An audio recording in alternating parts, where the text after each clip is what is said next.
พักฉันน้ำเดินไปเดินมายืดเส้นยืดสายคลายไปขณะนี้เวลา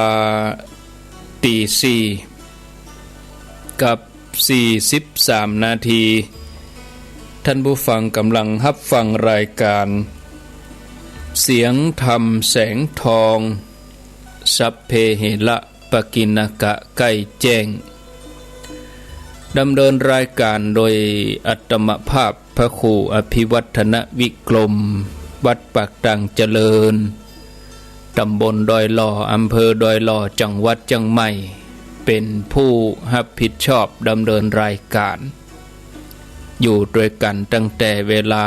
ตี3เป็นต้นมาจวบฮอดถึงเวลานี้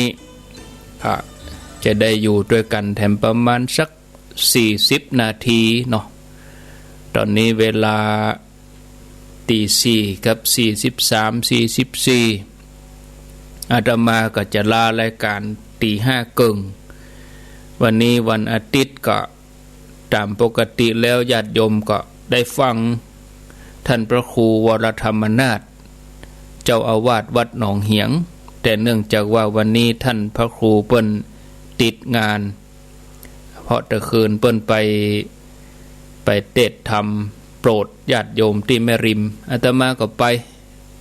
อาตมาไก่เลยเปิ้นให้อาตมาไปปุ้นบ้านแม่หวานเปิ้นเอาศพไว้ที่วัดแม่หวานอำเภอดอยสะเก็ดคนหนักเหมือนมาถึงวัดก็เกือบ5 ทุ่มตะคืนเนาะ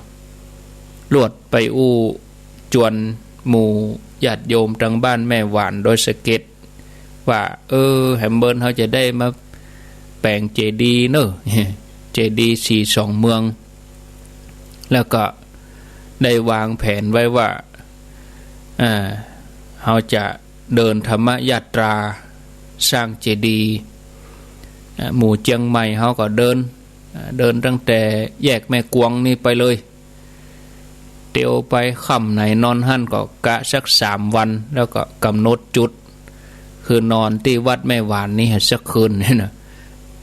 แต่คืนนี้เปิ้นก็เปิ้นฟังแล้วเปิ้นตื่นเต้นกันไม่ได้จะได้แปลงให้วะเปิ้นว่าอีแล้วหมู่เชียงไฮ้นี่ก็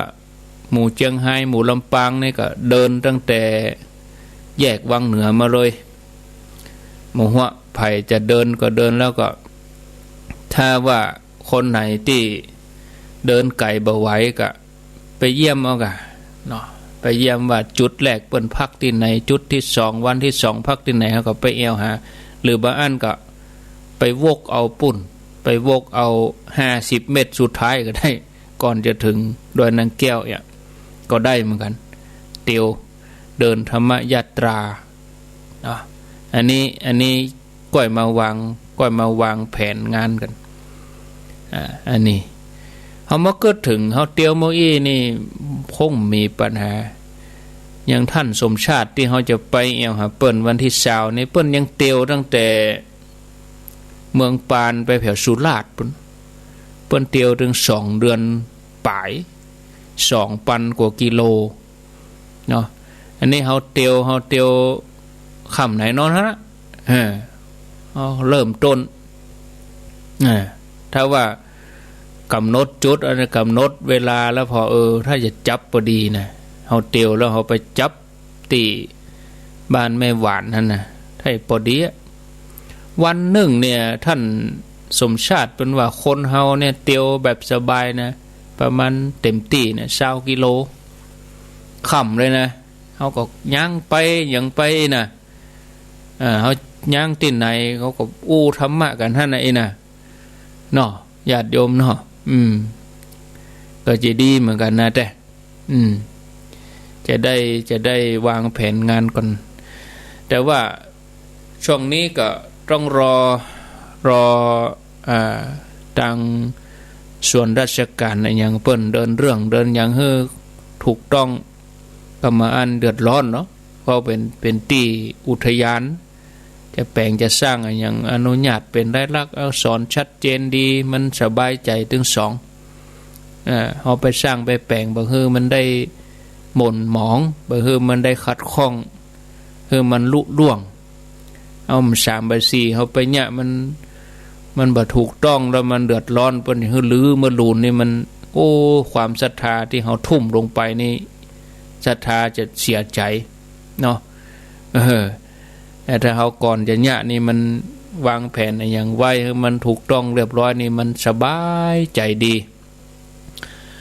เอาละเนาะญาติโยมแต่เกอูค้างไว้ว่าในทางพระพุทธศาสนานี่เปิ้นว่าจะได้ก็มีหลักธรรมที่สอนให้มนุษย์เฮาอยู่ร่วมกันโดยความฮักอย่างสันติสุขตามแนวทางพระพุทธศาสนาอันนั้นก็คือหลักพรหมวิหารธรรม4นะต้องประพฤติตัวเองต้องมีชีวิตอยู่ร่วมกันในสังคมเป็นที่เปิ่งที่อาศัยของคนอื่นได้ก็เหมือนอย่างครูบาอาจารย์ที่มาอู้ธรรมะให้ญาติโยมเขาฟังนี่ก็เป็นที่เปิ่งตั้งใจโลไม่เจ้ามาก็ไหลมาได้งี้เนี่ยนอนฟังไปพ่องก็รับละก็มีพรหมวิหารธรรมทั้ง4เมตตากรุณามุทิตาอุเบกขาเมตตาคือความฮักที่เกิดจากการพอกันในแง่ดีเนี่ยปรารถนาที่จะให้คนอื่นมีความสุขถึงแม้บ่ใช่มิตรตัวเองเนี่ยถึงแม้บ่ใช่หมู่ตัวเองถึงแม้บ่ใช่พวกตัวเองเขาก็ต้องเมตตากันพอกันในแง่ดีพ่องปรารถนากันให้มีความสุขอย่างน้อยเขาก็เป็นเปื้อนห่วมเกิดแก่เจ็บตายเหมือนกันเป็นเปื้อนห่วมโลกเหมือนกันมองคนอื่นให้เป็นมิตรจะไปมองคนอื่นเป็นศัตรูมันทุกข์ใจตัวเก่านะพอภัยเป็นศัตรูไปหมดเป็นบ่ไว้ใจภัยสักคนเนี่ยทุกข์ใจตัวเก่านะเฮาต้องเมตตาต่อกันคือฮักพอกันแง่ดีปรารถนาให้มีความสุขกรุณาคือช่วยเหลือเอื้อเฟื้อเผื่อแผ่ขณะที่มีความทุกข์ปรารถนาให้เขาได้พ้นจากทุกข์ที่เขาประสบอยู่เพราะว่าตั้งกายตั้งใจเนาะมุทิตาก็คือยินดีในเมื่อเปิ้นทำดีเปิ้นประสบความสำเร็จคำว่ามุทิตานี่ตรงกันข้ามกับคำว่าอิจฉาริษยาถ้าอิจฉาริษยานี่ถ้ามันนักเข้ามันเพิ่มเป็นพยาบาทแล้วมันจะอาฆาตถ้าอาฆาตนี่ตกมนหกคนไทยที่เป็นจิตใจที่เป็นอิจฉาริษยาอาฆาตพยาบาทต้องมุทิตายินดีต่อผู้อื่นที่เปิ้นทำดีเปิ้นทำความดีเปิ้นประสบความสำเร็จก็ยินดีกับเปิ้นอย่างนี้อุเบกขาคือปล่อยวางเมื่อเกิดความฮักต่อกันแล้วก็ต้องหัดปล่อยวางให้นึกอยู่เสมอว่าคนเฮาทำดีย่อมได้ดีทำชั่วก็ย่อมได้รับผลของความชั่วบอกควรดีใจเสียใจหรือว่าไปซ้ำเติมควรให้โอกาสในการที่จะปรับปรุงตัวเองให้ถูกต้องตามทำนองครองธรรมจากหลักธรรมที่ได้นำมาอู้ให้ญาติโยมตึงช่วงแรกช่วงที่2เนี่ยถ้าจะเปรียบเหมือนน้ำสังอย่างที่ว่าตะเกียหยาดน้ำสังที่หลั่งลิ้นก็คือเป็นน้ำที่บริสุทธิ์เย็นเนาะญาติโยมทั้งหลายธรรมะเหมือนน้ำที่หลั่งลิ้นลดหัวอกหัวใจปลาสรรพสัตว์ทั้งหลายได้ดื่มกินหายความร้อนฉันใดหลักธรรมขององค์พระสัมมาสัมพุทธเจ้าก็เหมือนกับเครื่องที่ขัดเกลากิเลสดับกิเลสที่เฮาดำรงชีวิตโดยด้วยความทุกข์ความทรมานเพราะความโลภความโกรธความหลงฉะนั้นพอจะสรุปว่าพระปูจาเป็นวันแห่งความฮักที่พระองค์ได้แสดงไว้ในฐานะที่เฮาทั้งหลายเป็นพุทธศาสนิกชนเฮาควรจะนำหลักธรรมตัวนี้น้อมนำมาสู่ตนเพื่อเฮาจะสร้างสันติสุขในครอบครัว สร้างสันติสุขในสังคมตั้งแต่ระดับบุคคลระดับครอบครัวสังคมประเทศชาติละเว้นการทุจริตทั้งหลายกายวาจาใจแล้วก็มีความปรารถนาดีต่อกันนะจะเล่าเรื่องให้ฟังเหมือนเคยเล่าแล้วของพระเจ้าอัสสกะเข้ากับสถานการณ์วาเลนไทน์ฉันรักเธอเธอรักฉัน ญาติโยมทั้งหลายกูคนที่เกิดมาในโลกนี้ในสังสารวัฏนี้ต่างก็ต้องปะมรสุมชีวิตเหมือนกันมรสุมชีวิตในที่นี้ก็คือความแก่ความเจ็บความตายทุกชีวิตโดนจำกัดโดยการเวลาอาตมาก็โดนจำกัดโดยเวลาต้องลารายการตี 5เกิงเนอะถ้าเขามีเวลามันก็ยุ่งก็ฮะออกเดินทางเวลาเท่านั้นเท่านี้ถึงเวลานั้นทำพิธีวันนั้นวันนี้กำหนดโดยเวลาโมดญาติโยมตื่นเวลานี้นอนเวลานี้กินข้าวเวลานี้ถ้ามีเวลามันก็ยุ่งกันเนาะเอาง่ายๆอย่างรถติดไฟแดงเปิดให้ติดไฟแดงกี่นาทีถ้ามีเวลาให้ยุ่งกันเด้อแต่ละแยกนะคนทำงานทำงานกี่โมงเข้างาน8 โมงเนอะเลิกงาน4 โมงแรงเนอะทุกชีวิตถูกจำกัดโดยการเวลาเฮาทั้งหลายก็ถูกจำกัดโดยการเวลานะเมื่อคืนมี12เมื่อวันมี12แต่ละคนมีเวลาแห่งชีวิตบางทีก็บ่เท่ากันเนาะบางคนก็ไปเมื่อหนุ่มเมื่อน้อยบางคนก็อยู่ในท้องแม่บางคนประสบอุบัติเหตุพอยังครูที่แม่แจ่มเนี่ยญาติโยมเนาะโอ้อินดูเหมือนกันครูน้อยนี่นะชีวิตครูไปซื้อกับข้าว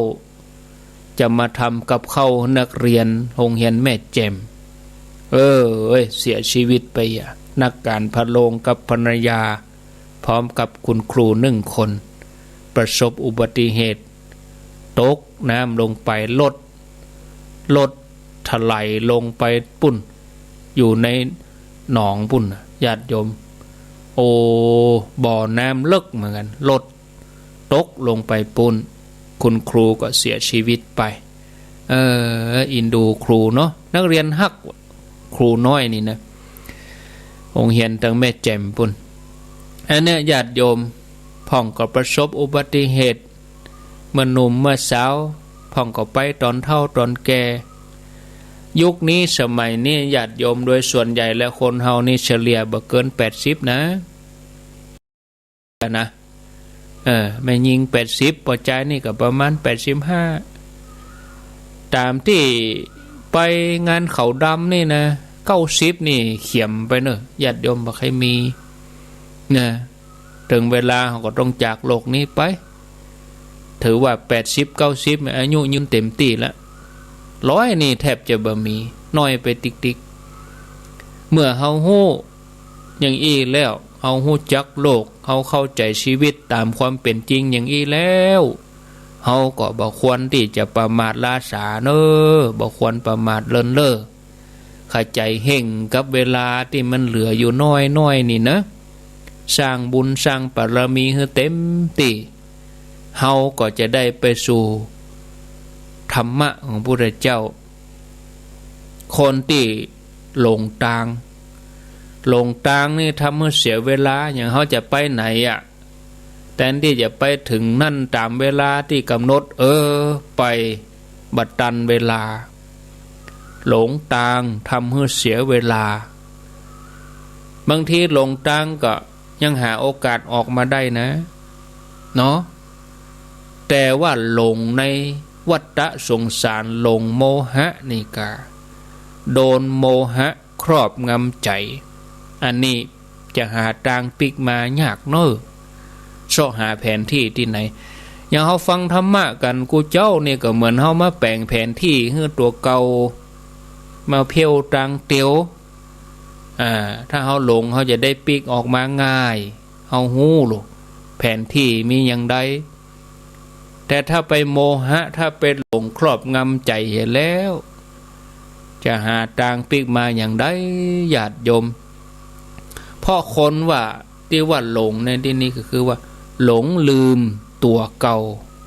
หลงมัวเมาเนี่ยหลงมัวเมาในโลกหาว่าตัวเองบ่เท่าบางทีนึกเหมือนตัวเองจะบ่ตายเหมือนคนเมาเหล้าเนี่ยบอกว่าตัวเก่าเมาบ่เมานะผมบ่เมานะอย่าเตียวบ่มจังเนี่ยยังก็ขาดสติข่าวออกมาแต่ว่าเนี่ย ไปขอสตางค์กินเหล้าทุเจ้าบ่ได้ตีทุเจ้าอ่ะนั่นตีพระมรณะไปว่าชกต่อยพระมันขาดสติเลยนี่คนที่จะไปเนี่ยอย่างบดีนี่มันบางทีมันก็เอาเหล้านะมาย้อมใจข่าวออกเมื่อต้นเดือนที่ฆ่าแม่ตัดลิ้นแม่ก็เพราะกินเหล้านั่นนะจากกินเหล้ามันก็ไม่กินยาที่ไปเนี่ยเฮ้อเราอ่อนก็อย่างเดียวกันนะว่ากินเหล้าทั้งนั้นนะกินเหล้าทั้งนั้นเสียย้อนเหล้าทำให้ขาดสติขาดปัญญาขาดความคิดกรรมอู้การกระทำก็วิปริตไปเสียหมดกลัวจะหู้ตัวแต่ละข้างเป่งมาสั่งมาแล้วผมหู้เท่าบ่ถึงการว่าไปสปะหาเหตุหาข้ออ้างขณะที่เมานี่หู้กับหู้บ่หู้ว่าทำผิดพลาดอะไรอย่างไปพ้องต้องตวยมาแก้มาลูนเอารถไปจนเบิ่นพ้องเสียเข้าเสียของบางทีก็ลงพิษเอาไปเอามาก็บ่เจือบาปบุญคุณโทษเปิ้นจีตังสว่างเฮือนิ่มสนใจกลัวจะหู้ตัวสายเกินไปต้องไปทุกข์ทรมานในอบายภูมิจะเริ่มต้นชีวิตใหม่ก็สายไปเสียแล้วฉะนั้นเราจำเป็นจะต้องศึกษาความจริงของชีวิตเราให้ดีเน้อญาติโยมเพราะบางครั้งเหตุการณ์ที่บ่คาดฝันอาจจะเกิดขึ้นกับเราได้เป็นแน่จะได้นะเอาง่ายอย่างคุณครูที่เปิ้นนั้นเสียชีวิตที่แม่แจ่มก็บ่ฮู้มาก่อนเนี่ยก็เตื้อเปิ้นก็เอารถเครื่องไปมาจ่ายครัวจ่ายกาดที่จอมจองแล้วก็เอารถเครื่องไปซื้อครัวไปเข้ากาขนมกาไปให้นักเรียนจากจอมจองไปก็เกือบ100 กิโลเลยเข้าไปที่โรงเรียนบนแถม50-60 กิโลบางทีเนี่ยเหตุการณ์จะเกิดขึ้นในห้องหู้หลวงหน้าได้ลูกนะบางทีเขาตั้งตัวบ่ได้มาเล่าเรื่องให้ฟังคงจะพอดีกับเวลาข้างแถม30 นาทีของพญาเจ้าเมืองชื่อว่าอัสสกะว่าจะได้ฮะฟังก่อนกะก่อนจบก่อนจะไปโทรเด้อ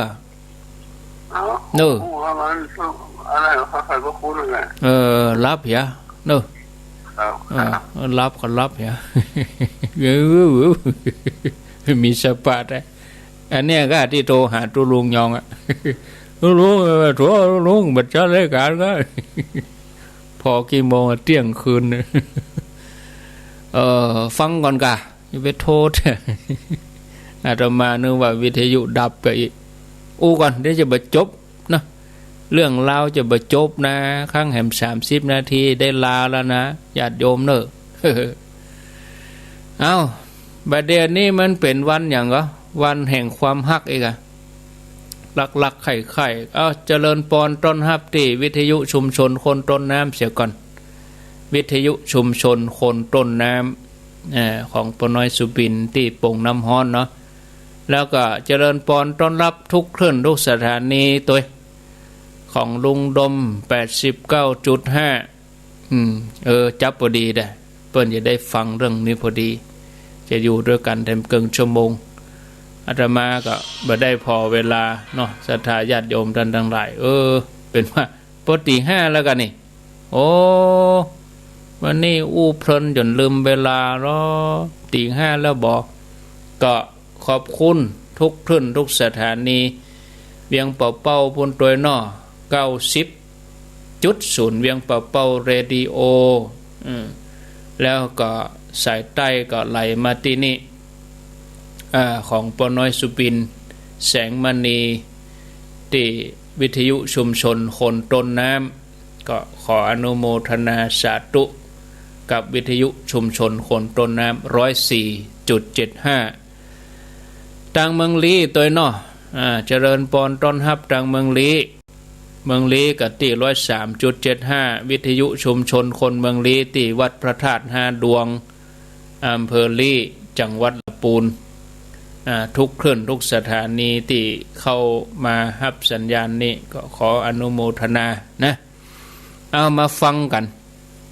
วันนี้เป็นวันแห่งความฮักเนาะฮักอย่างใดฮักตามสมัยวัยรุ่นแล้วก่อนหน้าตะกี้นี่อาตมาก็อู้ถึงเรื่องความฮักในพระพุทธศาสนาฮักแบบเมตตาที่ว่าฮักกันเนี่ยลองฟังเรื่องของพระเจ้าอัสสกะ พระเจ้าอัสสกะนี่เป็นพญาเจ้าเมืองแคว้นกาสีโอ้มีมเหสีงามรูปโฉมงดงามพญาเจ้าเมืองนี่ก็ลงไหลมเหสีเหลือเกินนะทีนี้มเหสีล้มป่วยมเหสีก็สิ้นพระชนกระทันหันทำให้พญาเจ้าเมืองอัสสกะนี่โศกเศร้าพระทัยอะไรยิ่งนักก็เอาร่างของมเหสีเนี่ยไปบรรจุที่หีบแก้วเพื่อได้หันถึงวันนี่นะหมอที่ไหนมีกรรมวิธีอันใดที่จะรักษาศพถ้าเป็นสมัยเดียวก็มาต้องเพื่อได้บูดได้เน่าแจ่เย็นไว้ฮะนะพอนะความฮักดูฮักแต่ฮักว่าบ่เฮือมเหสีนั่นได้บูดได้เน่าก็สั่งเฮือหมอทั่วแคว้นเลยเฮือมารักษาศพเฮือคงสภาพเก่าได้เมินตีสุดนะแล้วพญาเจ้าเมืองนี่ก็เอาหีบแก้วเอาล่องเอาลงนี่นะเอามาไว้ข้างๆตีพระองค์ได้บรรทมเฮือได้หันนะด้วยความฮักที่บ่มีวันเสื่อมคลายเนี่ยวันนี้เป็นความฮักหรอลองฟังเรื่องนี้ประกอบนะพญาเจ้าเมืองเป็นว่ากินบ่ได้นอนบ่หลับนะอดภักยาหารบ่มีการบรรทมคือบ่หลับมีความกันแสงก็คือโศกเศร้าลำพึงลำพันถึงมเหสีนี่คณะถึงเมื่อคืน7 วันก่อนดูในวันที่7โพธิสัตว์เจ้าเฮานี่เปิ้นเป็นดาบทจ้ะเปิ้นเป็นดาบทฤาษีเปิ้นมีอภิญญาอยู่ในป่าหิมพานต์ปุ่นทีนี้เปิ้นก็เจริญสมาธิตรวจพอโอ้พญาเจ้าเมืองนี่บ่มาว่าราชการทำให้บ้านเมืองนี่บ่ได้พัฒนาเกิดความยุติเพราะว่าพญาเจ้าเมืองโศกเศร้าถึงมเหสีดาบทนี่ก็เลยเกิดว่าเฮาจะต้องไปเตือนสติก็มาอ่านนี่พญาเจ้าเมืองจะเสียพระทัยดีบ่ดีจะสวรรคตไปทำละตรอมใจเมื่อดาบทเกิดอย่างอันแล้วก็เหาะไปที่ส่วนอุยญาณในธรรมเป็นว่าอุยญาณก็คือส่วนอุทยานของพญาเจ้าเมืองอัสสกะก็มีมานพคนหนึ่งหันใส่โพธิสัตว์เจ้าอันเป็นฤาษีเป็นดาบทฤาษีเหาะมานพนมนี่ก็เข้าไปไหว้ไปสาด้วยความเลื่อมใสดาบทโพธิสัตว์เจ้าก็ถามมานพนมนี่ว่าพญาเจ้าเมืองของท่านตั้งอยู่ในทศพิธราชธรรมกมาว่าราชการกมีความเป็นมาเป็นไปจะได้บ้านนี้เมืองนี้มานพนมนี่ก็กราบเรียนดาบทโพธิสัตว์เจ้าว่าที่ผ่านมาเปิ้นก็ทำดีตั้งอยู่ในธรรมแต่ตั้งแต่มเหสีสิ้นพระชนนี่พญาเจ้าเมืองเอาแต่บ่นพร่ำเพ้ออยู่แต่ในห้องบ่มาว่าราชการลำพึงลำพันถึงแต่มเหสี ขอให้พระคุณเจ้าเมตตาไปจี้ตังสว่างแก่พระราชาของข้าพเจ้ากำเตออีหรอดาบทโพธิสัตว์เจ้าก็แนะนำเป็นหยังตัวเฮาสามารถจะไปคลายความโศกของพญาเจ้าเมืองได้เพียงแต่ว่าท่านเนี่ยต้องไปกราบทูลให้พญาเจ้าเมืองมาปบเฮาที่นี่เนอะอีหรอมานบโนมนี่ก็เข้าไปกราบทูลเรื่องราวที่ไปพบดาบทว่าหูติบตาติบเป็นตนวิเศษมาอยู่ที่สวนอุทยานขอให้พญาเจ้าเมืองเสด็จไปสนทนากับดาบทเพื่อจะคลายความโศกพญาเจ้าเมืองได้ฟังอย่างอันก็ดีพระทัยดีใจขึ้นราชรถไปสวนอุทยานทันทีเมื่อไปถึงก็ไหว้ก็สาดาบทโพธิสัตว์เจ้าแล้วพญาเจ้าเมืองก็ถามว่าท่านดาบทผู้เจริญได้ยินว่าท่านมีหูทิพตาทิพสามารถหูที่เกิดของสัตว์ทั้งหลายหูที่ไปของสัตว์ทั้งหลายในโลกนี้มเหสีของเฮาเนี่ยตายไปสิ้นพระชนไปคือพระนางอุพาลีนี่โอ้ข้าพเจ้ามีความฮักมีความคิดถึงพระนางเหลือเกินเห็นหรออยากจะตายไปตัวอีนะกินบ่ได้นอนบ่หลับเพราะว่าฮักมเหสีบัดเดี๋ยวนี้ตัวข้านี่นะกึดเติงหามเหสีตอนนี้ใครฮู้ว่ามเหสีเนี่ยไปอยู่ที่ไหนวะไปเกิดที่ไหนวะนะดาบทโพธิสัตว์เจ้าก็ตอบว่ามหาราชมหาบพิตรมเหสีคือพระนางอุพาลีนี่นะบัดเดี๋ยวนี้โดนวิบากกรรมเนอะวิบากกรรมเลยอายุด่วนสั้นไประหว่างมีชีวิตอยู่ก็บ่ทำบุญสูญต้านอะไรยังเนี่ยมัวเมาแต่หลงรูปชมตัวเองนี่นะหลงว่าตัวเองยังหนุ่มยังเยาว์วัยบ่ได้สนใจเรื่องบุญเรื่องกุศลบ่ทำกุศลอันใดเพื่อจะเป็นเสบียงบุญให้ติดตัวเองในภพหน้าเมื่อพระนางอุพาลีละจากโลกไปแล้วนะบัดเดี๋ยวนี้ไปเกิดเป็นนอนเนอะวะเป็นนอนอยู่ที่อุจจาระงัวเห็นหรอขี้งัวนะขอโทษนะโยมเนาะเจ้าอยู่ไผ่ลูกเด็กอะฮะ เป็นนอนอยู่ที่ขี้งัวปุ่นเนอะวะปัญญาเจ้าเมืองก็บ่เชื่อเนี่ยไปเป็นไปได้จะได้ตาถ้าว่าพระฤาษีแน่ก็ลองเอาหนอนมาให้พอรอเนี่ยพระองค์จะเชื่ออีกหรอดาบทฤาษีโพธิสัตว์เจ้าเฮาเปิ้นมีฤทธีญาติโยมเปิ้นก็ใส่คาถาไล่มนต์นะมีหนอน2 ตัวซ่อนไซออกจากกล่องขี้งัวออกมาแม่นหน้าออกมาแล้วปรากฏต่อหน้าพญาเจ้าเมืองแล้วก็ดาบทก็ว่ามหาราชเนี่ยพระเทวีอุพาลีมเหสีเนี่ยนี่มาหาเลยกำลังปรากฏออกมานี่เนี่ยหันก่อนนี่แล้วบ่ใช่มาตัวเดียวนะมีหนอนตัวผู้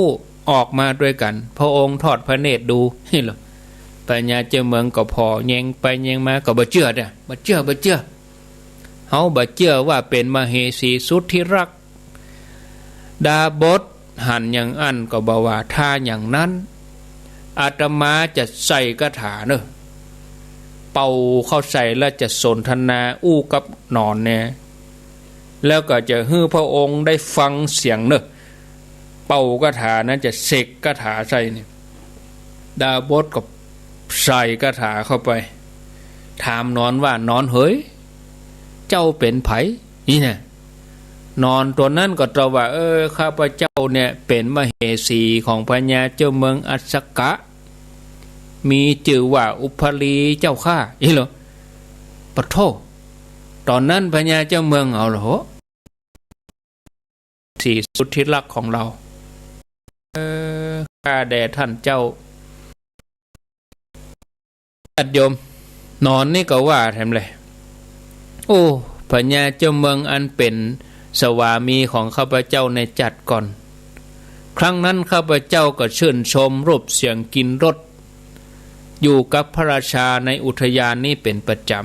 ำแต่ตอนนี้ต่างคนต่างอยู่ต่างภพต่างภูมิกันแล้วข้าพเจ้าบ่สนใจพญาเจ้าเมืองไปสนใจทำไมบัดนี้ข้าพเจ้าเนี่ยปรารถนาที่จะสังหารพญาเจ้าเมืองอัสสกะเอาเลือดนั้นมาล้างเท้า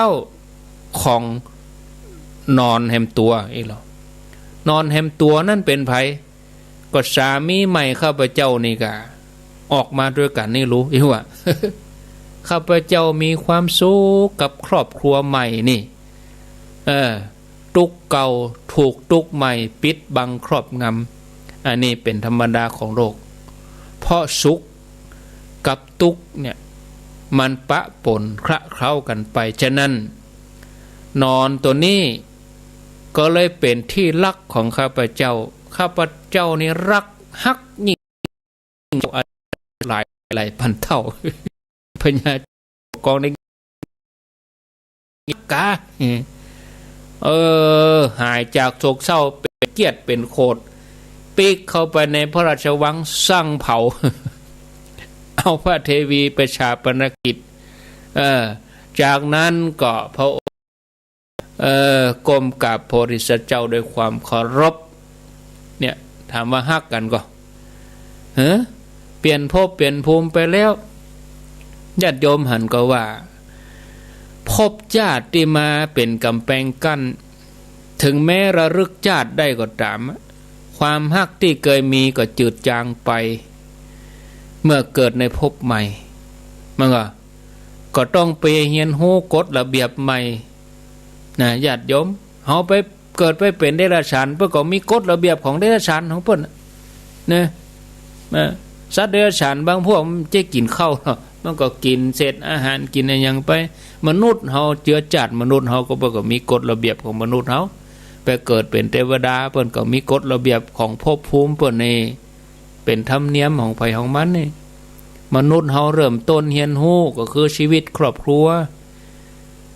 นะเป็นสัตว์ในอบายภูมิก็จะต้องไปเสวยวิบากกรรมของแต่ละตนแต่ละคนแต่ละองค์แต่ละอย่างไปใจชีวิตจนกว่าบาปกรรมนั้นจะหมดไปนี่นะเขาจะบ่มีเวลามาสนใจคนรอบข้างคนตั้งหลังแน่นอนย้ายภพย้ายภูมิไปแล้วนะฉะนั้นก็ต้องยอมรับความจริงเป็นของชีวิตว่าเฮามีความพัดภาคเป็นธรรมดาเฮาก็จะต้องกล้าที่จะปะความจริงที่เกิดขึ้นบ่ดีไปเศร้าโศกจนเกินไปถ้าเฮาจะกึดถึงเฮาก็จะต้องนึกถึงถูกลักวิชานึกถึงเมื่อใดก็ทำบุญอุทิศกุศลมันไหว้พระสวดมนต์จะได้บุญกับตัวเก่าตัวแล้วก็ได้บุญกับคนที่เฮาฮักตัวดีกว่ามานั่งตุกระทมเหมือนพญาเจ้าเมืองนี่ถ้าฤาษีโพธิสัตว์เจ้าบัจจีต่างสว่างก็คงจะตุกอยู่หั่นตลอดไปคนเฮานี่ฮักก็ตุกนะถ้าเฮาฮักเฮาต้องอุทิศบุญต้องทำบุญต้องทำตัวเองให้ดีบางคนนี่เศร้าโศกเสียใจสัมมาเลเทเมากินเหล้าเมายาเสียใจคนรักจากไปเปิ่งมาถูกนี้เนาะร่างกายตัวเองก็สุดโทรมไปติ๊กสุขน้อยตุกนักเนาะศรัทธาญาติโยมอันนี้เฮาพิจารณาเฮาก็จะได้หันสิ่งที่ดีให้มันพิจารณาเนาะให้ถูกต้องตามหลักวิชาตามหลักธรรมะของพระพุทธเจ้าเนอะศรัทธาญาติโยมท่านทั้งหลายพอเวลาแล้วก็พอดีเนาะก็เดี๋ยวก็จะปั่นเวลาให้ท่านพระอาจารย์วรรณชัยเปิ้นแถมตีห้าเกิงนี่นะตีห้าเกิงนี่ท่านอาจารย์วรรณชัยเปิ้นก็จะดำเนินรายการต่อไปอาตมาวันนี้ก็อยู่กันตั้งแต่ตี 3มาแล้วแต่ว่า ญาติโยมจังเวียงเป่าๆเพิ่นก็หาได้ยินได้ฟังกันนี่เนาะเอาวันพุธเขาก็ยังจะมาปะกันแต่วันพุธก็ปะช่วงตี 3นั่นนะแต่ถ้าว่าตั้งแต่ตี 4ไปก็อันนั้นเป็นท่านสาธิตเนอะท่านสาธิตธีระปัญโยจะมาปะอาตมาภาพแห่งกรรมก็คงจะเป็นวันพุธเนาะวันพุธตี 5ก็มีรายชื่อญาติโยมมีนักอยู่เมื่อลำได้เอารายชื่อมาอ่านวันนั้นไปบรรยายธรรมให้ลูกเนนที่วัดเวียงมนเวียงเป่าบ้านเฟยไฮคนเฒ่าคนแก่เปิ้นก็ฝากหอมมานักมาหลายเป็นการนำกับไฟกับอินเทอร์เน็ตเมื่อลำได้มาอ่านแต่ว่าวันซืนก็ไปจ่ายละ3ตี้กันญาติโยมอินเทอร์เน็ตนะอินเทอร์เน็ตที่วัดห้วยตองซักอินเทอร์เน็ตที่ในหอฉันอินเทอร์เน็ตที่ในกุฏิเนี่ยแล้วก็อินเทอร์เน็ตแถมสถานีปุ่นที่บ้านหงงัวนั้นมีโยมเปิ้นรับ